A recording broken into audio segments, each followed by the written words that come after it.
I wanted to follow up on Marius's question because I'm also really interested in how education can become a vehicle for creating more long-term structural change. I was wondering if your foundation partners with civil organizations, with the government to create opportunities for students once they've completed the education, to create infrastructure opportunities for them to continue using and applying the knowledge they've acquired during their time at the schools. Like if there is a model for sustainable change in that regard. Paired up with local Guatemalan organizations? Right. Not actively, we're more interested in finding outside help. But we actually, the new mayor, we have formed a sort of convenio, another word, I can't think of it in English. A public-private partnership? Something like that. So there's a partnership and agreement, I think you would call it. I'm sorry. Because the new mayor is, I met in the States. He worked in the States for 10 years and he's young. And they have this whole energetic, wonderful team that really wants, for the first time I've ever seen, local Guatemalan governance where they really seem to care about the future of the town. I mean, it's such a stereotype cliche to say that they're corrupt and whatever, but that's mostly what we've seen is that the mayors don't do much really. But the new one is quite impressive. I mean, he was just sworn in January 15th.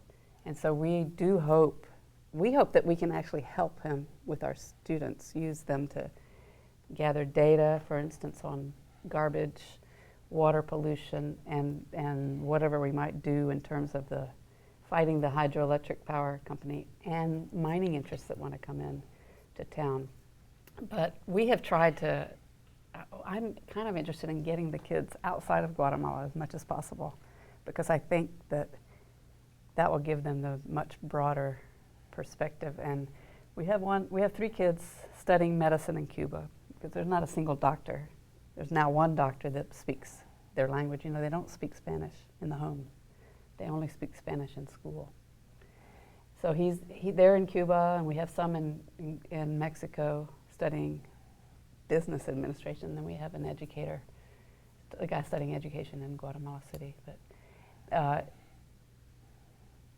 I think it still remains to be seen, I think, in answer to your question. Mm-hmm. We would like to, but the school's only graduated five classes. Okay. It's pretty new. So because it's pretty new, have you developed metrics to gauge long-term impact, or are you focused more on the short term for now? I don't think I know yet what will happen. What do you mean? What would happen? It's hard. What will happen, what will happen with these kids? You know, because when they leave, they think. I mean, for me, success is if they come back.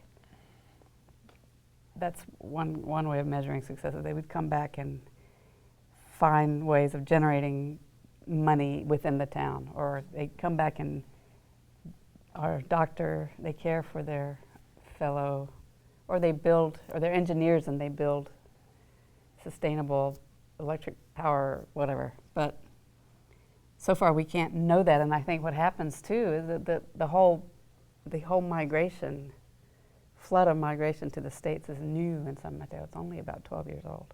They haven't been coming here very long, and the economy in 12 years has completely been taken over by remittances, and whatever the American economy basically runs it. So